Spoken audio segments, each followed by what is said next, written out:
નમસ્તે વિદ્યાર્થી મિત્રો. ધોરણ 6માં આપણે પાઠ નંબર 14 વિવિધતામાં એકતા એનો અભ્યાસ કરતા હતા. એક ભાગનો આપણે અભ્યાસ કર્યો. આજે આપણે બીજા ભાગમાં બીજા બિંદુઓનો અભ્યાસ કરવાના છીએ. તો આપણે જોયું હતું કે ધર્મમાં વિવિધતા છે, ભાષામાં વિવિધતા છે, સાંસ્કૃતિક રીતે વિવિધતા છે. આ 3 બિંદુઓનો આપણે અભ્યાસ કર્યો હતો. આજે આપણે વિવિધતામાં એકતા એ બિંદુઓનો અભ્યાસ કરીશું. તો ભારતીય સંસ્કૃતિ જે છે એ વિશ્વની પ્રાચીનતમ સંસ્કૃતિઓમાંની એક છે. વિશ્વના કેટલાય દેશો છે, આ વિશ્વના બધા જ જે દેશો છે એ દેશોની જે સંસ્કૃતિ છે એ સંસ્કૃતિમાં આપણી જે સંસ્કૃતિ છે, ભારતની સંસ્કૃતિ, એ બધા જ કરતાં એક અલગ પડે છે. એટલે બધી સંસ્કૃતિમાં આપણી સંસ્કૃતિ છે એ અલગ ઓળખ ધરાવે છે. આપણા દેશની પ્રજા, પોશાક, ખોરાક, રહેઠાણ, ધર્મ, ભાષા, રીત રિવાજ, તહેવારો વગેરે અનેક બાબતોમાં એકબીજાથી ભિન્ન છે. તો આપણા દેશ જે છે એ દેશની જે પ્રજા છે એ પ્રજા જે છે એમાં કઈ કઈ બાબતોમાં વિવિધતા જોવા મળે છે. તો પોશાક, બધાનો કપડાં પહેરવાના પદ્ધતિ અલગ અલગ છે, અલગ અલગ પ્રકારના વસ્ત્રો પહેરે છે બધા. ખોરાક બધાનો અલગ છે, ઉત્તરથી દક્ષિણ, પૂર્વથી પશ્ચિમમાં. ઉત્તરમાં જઈએ તો બધા જ લોકો રોટલી વગેરે ખાતા જોવા મળે. દક્ષિણમાં તમે જાઓ તો મોટાભાગે ચોખા એટલે ભાત, માછલી વગેરે ખાતા જોવા મળે. પૂર્વમાં તમે જાઓ તો પૂર્વની અંદર મોટાભાગે જંગલ વિસ્તાર વગેરે છે, તો શિકાર કરીને ખાવાની પદ્ધતિ છે. પશ્ચિમમાં તમે જાઓ તો પશ્ચિમની અંદર અલગ અલગ પ્રકારના વિવિધ પાકો ખેતી કરતી પ્રજા છે, તો અલગ અલગ પ્રકારનો ખોરાક એ એમનો વિવિધતાવાળો ખોરાક જોવા મળે છે. તો દેશમાં જે પણ ધર્મના પાળતા લોકો રહે છે એ દરેકમાં ખોરાકમાં એમની વિવિધતા જોવા મળે છે. પછી રહેઠાણ, કયા કયા અલગ અલગ પ્રકારના રહેઠાણમાં એ લોકો રહે છે. તમે ગયા રણ પ્રદેશમાં જાઓ તો રણ પ્રદેશના લોકો છે એનું એ પોતાનો રહેઠાણ અલગ હોય છે. ઘાસથી કોઈ બનાવતા મકાનોમાં કોઈ લોકો રહે છે. કોઈ જંગલ વિસ્તારની અંદર જંગલમાંથી પ્રાપ્ત થતા લાકડા છે, લાકડામાંથી બનાવતા ઘરોમાં લોકો રહે છે. ક્યાંક બરફ ધરાવતો વિસ્તાર છે તો ત્યાં એ પ્રકારના ઇગ્લુ જેવા ઘરોમાં રહે છે. ક્યાંક શંકુ આકારના ઘરોમાં કોઈક રહે છે, કોઈ પાકા મકાનમાં રહે છે, કોઈ ફ્લેટમાં રહે છે, કોઈ બંગલાઓમાં રહે છે. તો આવી વિવિધતા રહેઠાણમાં પણ જોવા મળે છે. ધર્મની બાબતમાં વિવિધતા છે. અલગ અલગ ધર્મ પાળતા લોકો આપણે જોયા. ધર્મમાં હિન્દુ ધર્મ પાળતા, ઇસ્લામ ધર્મ પાળતા, ખ્રિસ્તી ધર્મ પાળતા લોકો રહે છે, જૈન ધર્મ પાળતા, બૌદ્ધ ધર્મ પાળતા, પારસી લોકો રહે છે, ઝરથોસ્તી લોકો રહે છે, શીખ લોકો રહે છે. આ બધા જ ધર્મ પાળતા લોકો ભારતમાં રહે છે. ભાષામાં પણ આપણે જોયું તો હિન્દી ભાષા કોઈ બોલે છે, કોઈ પંજાબી ભાષા બોલે છે, કોઈ ઉડિયા ભાષા બોલે છે, કોઈ કોંકણી બોલે છે, કોઈ કન્નડ બોલે છે, તેલુગુ બોલે છે, તમિલ બોલે છે, મલયાલમ ભાષા બોલે છે, ઉડિયા ભાષા બોલે છે, ઉર્દુ ભાષા બોલે છે. આવી વિવિધતા ભાષાઓ પણ જોવા મળે છે. તો અલગ અલગ પ્રકારની ભાષા બોલતા આ દેશની અંદર લોકો રહે છે. રીત રિવાજ, એમનો રીત રિવાજ છે એનો અલગ છે. હિન્દુ ધર્મના લોકો છે, હિન્દુ ધર્મમાં પણ અલગ અલગ પ્રકારના સમાજો છે, જ્ઞાતિઓ છે, તો એ પણ એમનો પોતપોતાનો એક રીત રિવાજ હોય છે. હિન્દુ ધર્મના રીત રિવાજ અલગ છે, ખ્રિસ્તી ધર્મના અલગ અલગ છે, ઇસ્લામ ધર્મના અલગ છે, શીખ ધર્મના અલગ છે, પારસી ધર્મના અલગ છે, જૈન ધર્મના અલગ છે, બૌદ્ધ ધર્મના અલગ છે. બધા જના રીત રિવાજોમાં વિવિધતા જોવા મળે છે. એટલે દરેકમાં વિવિધતા છે. તહેવારોમાં પણ અલગ અલગ છે. ઇસ્લામ ધર્મના તહેવારો અલગ છે, ખ્રિસ્તી ધર્મના તહેવારો અલગ છે. તો તહેવારોમાં પણ વિવિધતા રહેલી છે. આ બધી જ બાબતો એ એકબીજાથી ભિન્ન છે. છતાં દેશવાસીઓમાં ભાવાત્મક એકતા જોવા મળે છે. છતાં પણ આ દેશના જે લોકો છે એ ભાવથી એકબીજાની સાથે જોડાયેલા છે. કયા ભાવથી? કે આ દેશ જે છે એ દેશ એ મારો દેશ છે, આ દેશનો હું નાગરિક છું. આ ભારત જે છે એ ભારતને આપણે કોઈ ભૂમિ નથી કહેતા, આપણે કહીએ છીએ માતા. તો આ ભારત માતા છે, મારી માતા છે. તો આવી ભાવાત્મક એકતાના કારણે આ બધા અલગ અલગ ધર્મના પાળતા લોકો એ રાષ્ટ્રીય એકતાથી, આ રાષ્ટ્ર મારો છે એ ધ્યાનમાં રાખીને બધા જ લોકો ભાવાત્મક એકતાથી એકબીજાની સાથે જોડાયેલા છે. વિવિધતામાં એકતા એ આપણી સંસ્કૃતિની આગવી વિશિષ્ટતા છે. વિવિધતા છે, અલગ અલગ બાબતો આપણે જોઈએ એમાં વિવિધતા છે, છતાં પણ શું છે, એકતા છે. કઈ કઈ એકતાથી આપણે જોડાયેલા? તો રાષ્ટ્રીય એકતાના કારણે આપણે એકબીજાથી જોડાયેલા છે. આ રાષ્ટ્રના જેટલા પણ રાષ્ટ્રીય તહેવારો છે એ આપણે સાથે મળીને ઉજવીએ છીએ.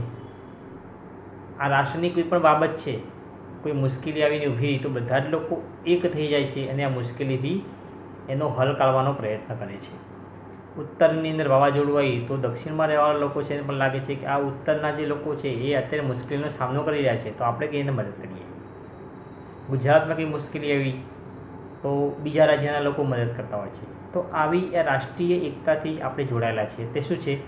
તો વિવિધતા છે, છતાં પણ આ એક સંસ્કૃતિની આગવી વિશિષ્ટતા એ શું છે? વિવિધતા છે.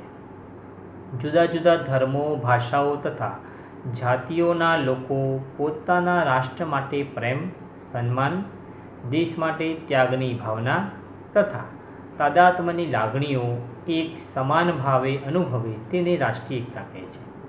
તો જુદા જુદા ધર્મો પાળતા લોકો છે અહીંયા, જુદી જુદી ભાષા બોલતા લોકો છે અહીંયા, અલગ અલગ જાતિઓમાં વહેંચાયેલો સમાજ છે, ધર્મ છે.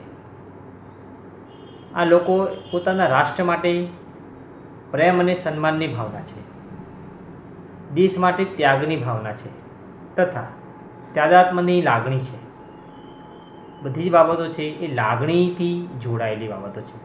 તો આ તાદાત્મ્યની લાગણી છે અને એક સમાન ભાવ છે. આપણે બધા જ લોકો કેવા છીએ? એક છીએ. આ એક સમાન ભાવ છે એ પોતે અનુભવ કરે છે, જેના કારણે રાષ્ટ્રીય એકતા એ જળવાઈ રહે છે. તો રાષ્ટ્રીય એકતા એટલે શું? તો રાષ્ટ્રીય એકતા એટલે જુદા જુદા ધર્મ પાળતા લોકો છે, ભાષાઓ બોલતા લોકો છે, જાતિઓના લોકો છે, એ આ પોતાના રાષ્ટ્ર માટે પ્રેમ, સન્માન, દેશ માટે ત્યાગની ભાવના તથા ત્યાગાત્મ્યની લાગણી સાથે જોડાયેલા છે, જેને આપણે અને એક સમાન ભાવે જોડાયેલા છે, જેને આપણે રાષ્ટ્રીય એકતા કહીશું.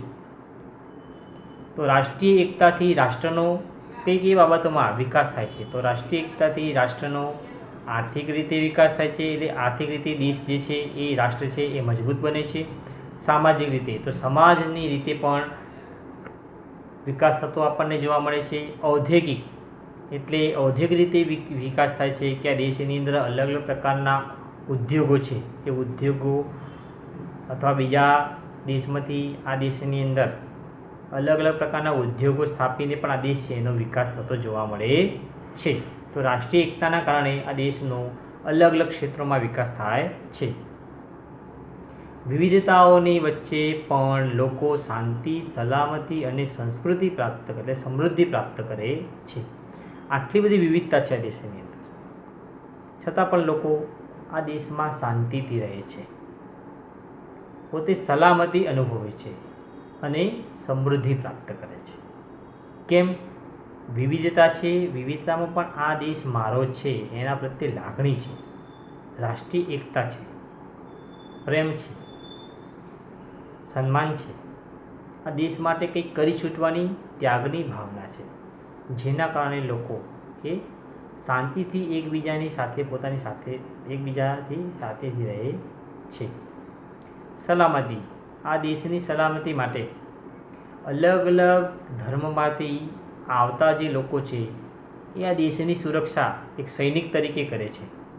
તો સલામતી પણ એ આપણે જાતે જ આ દેશની સલામત રાખીએ છીએ. સમૃદ્ધિ, આ દેશ સમૃદ્ધિ પ્રાપ્ત કરે એના માટે આપણે કંઈ ને કઈ રીતે યોગદાન આપીએ છીએ. કઈ રીતે યોગદાન આપીએ છીએ? તો દેશ સમૃદ્ધ બને એના માટે બધા જ પ્રકારના પ્રયત્નો આપણે કરીએ છીએ. તેથી જ ડૉક્ટર રાધાકૃષ્ણએ કહ્યું છે કે આ દેશમાં એક મહાપુરુષ થઈ ગયા, ડૉક્ટર સર્વપલ્લી રાધાકૃષ્ણન, આપણા બીજા રાષ્ટ્રપતિ હતા. એમણે કહ્યું છે કે જો આપણે એક રાષ્ટ્રના રૂપમાં જીવિત રહેવું હશે તો આપણે સૌએ રાષ્ટ્રીય એકતાની આવશ્યકતા સ્વીકારવી જ પડશે.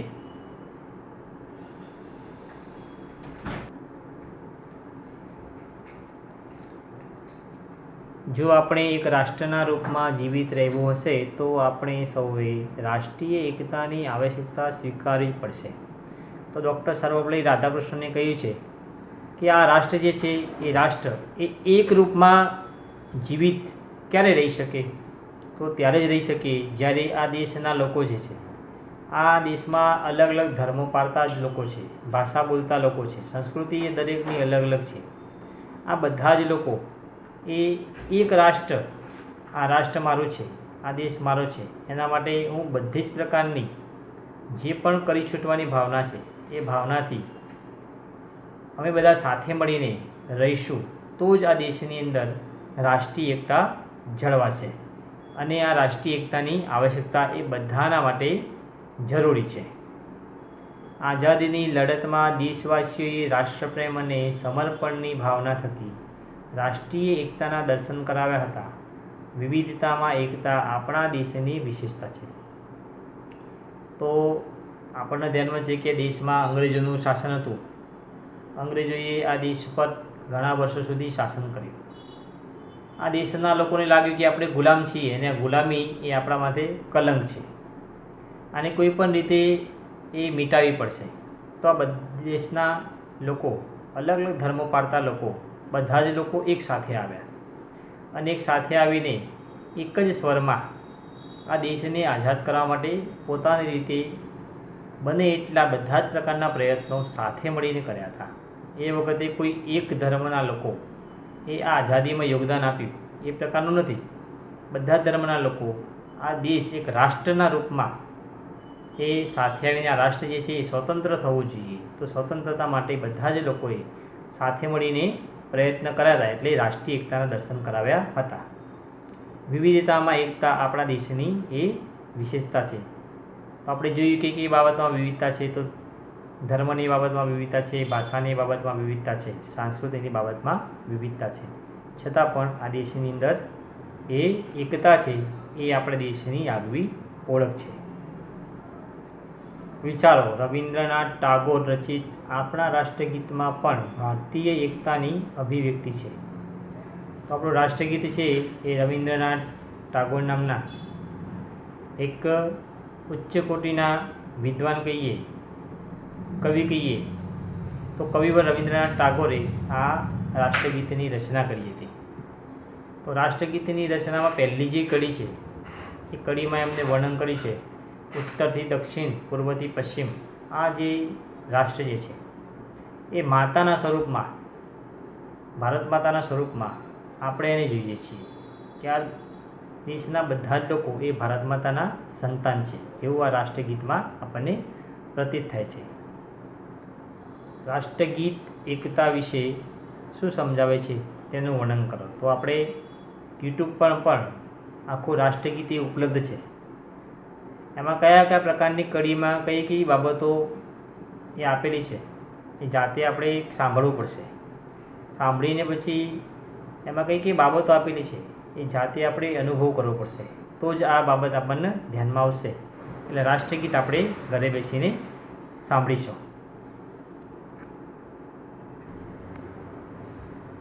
વિવિધ જાતિઓ, ધર્મો, રીત રિવાજો, સંસ્કૃતિઓ, ભાષાઓ વગેરેનો સમન્વય ભારતમાં થયો છે. તો ભારત જે છે એમાં અલગ અલગ પ્રકારના ધર્મો પાળતા લોકો રહે છે. એ ધર્મો છે એનો અલગ અલગ પ્રકારના પોતાના રીત રિવાજો છે. દરેકની પોતાની સંસ્કૃતિ છે, એટલે આગવી સંસ્કૃતિ પોતાની છે. દરેકની પોતાની આગવી ભાષા છે. આ બધાનો સમન્વય એ ભારતમાં જ જોવા મળે છે, બીજા અન્ય કોઈ રાષ્ટ્રમાં જોવા મળતો નથી. ભારત વૈવિધ્ય ધરાવતો દેશ હોવાથી ભાતીગળ સંસ્કૃતિનું સર્જન કરી શક્યો છે. તો ભારતમાં વિવિધતા છે અને આ વિવિધતા ધરાવતો દેશ હોવાથી અહીંયા ભાતીગળ સંસ્કૃતિના દર્શન આપણને થાય છે. 26મી જાન્યુઆરી આવે તો 26મી જાન્યુઆરીની પરેડ જે દિલ્હીમાં થતી હોય છે એમાં અલગ અલગ રાજ્યના લોકો પોતપોતાનું રાજ્યનું નૃત્ય એ ટેબ્લોમાં પ્રસ્તુત કરતા હોય છે. તો અલગ અલગ 29 રાજ્યો છે, એ દરેક રાજ્ય છે એનું પોતપોતાનું અલગ અલગ નૃત્ય છે, પોતપોતાનું રાજ્ય છે, એમાં વિવિધતા છે. આ બધું જ એ દિવસે પ્રસ્તુત થતું હોય છે. તો આ આપણને શાના દર્શન કરાવે છે? તો એ ભાતીગળ સંસ્કૃતિનું દર્શન કરાવે છે. ભારતે વસુધૈવ કુટુંબકમ, સમગ્ર વિશ્વ એક કુટુંબ છે ની ભાવનાને વિશ્વમાં સાકાર કરી છે. તો ભારત જ એવો દેશ છે જેને વસુધૈવ કુટુંબકમનો મંત્ર આપ્યો કે આખો વિશ્વ છે એ વિશ્વ એક કુટુંબ છે અને આપણે બધા જ લોકો આ કુટુંબના એક પરિવારના સભ્યો છીએ. આ ભાવના એ આપણા જેટલા પૂર્વજો હતા એ પૂર્વજોએ વિશ્વમાં સાકાર કરી હતી.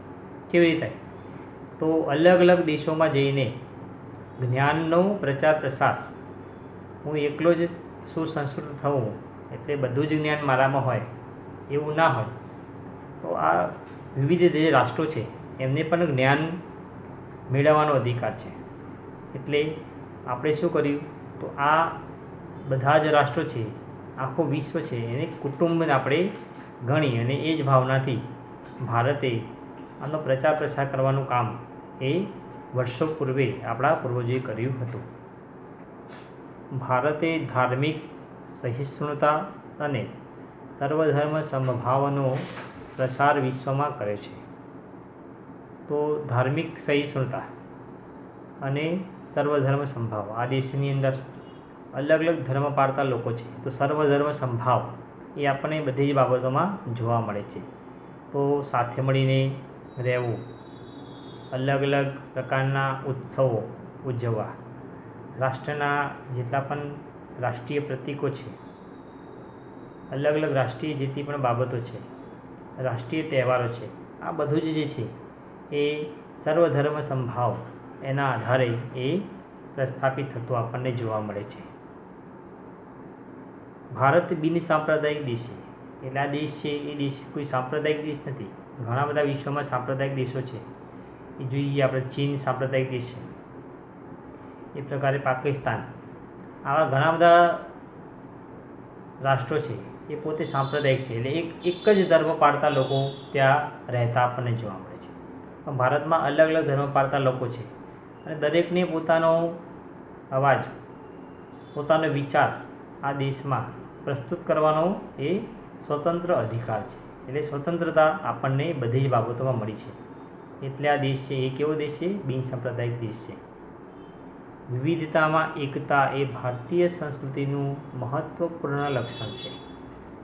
આપણા દેશમાં ધર્મો, સંપ્રદાયો, જ્ઞાતિઓ, ભાષાઓ અને ઉત્સવોનું સંમિશ્રણ જોવા મળે છે.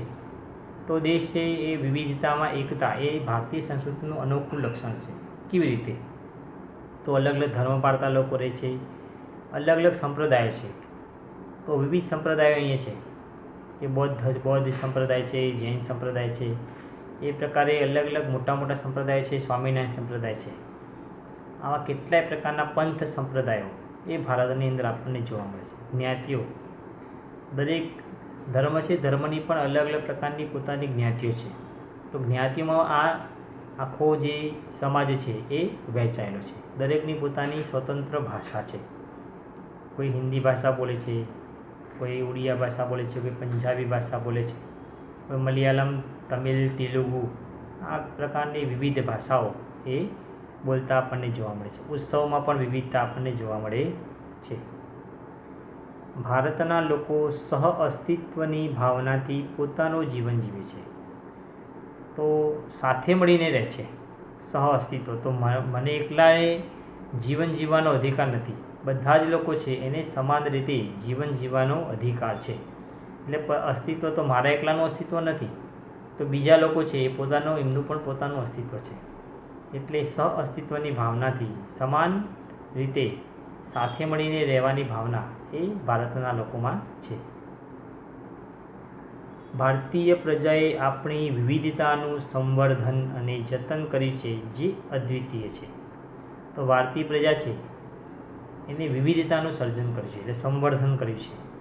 આટલી બધી વિવિધતા છે છતાં પણ લોકો એકતાથી જોડાયેલા છે. અને આનું એ જતન કર્યું છે, દરેક બાબતમાં જતન કર્યું છે. એ બાબત કેવી છે? તો અદ્વિતીય બાબત એ આપણને જોવા મળે છે.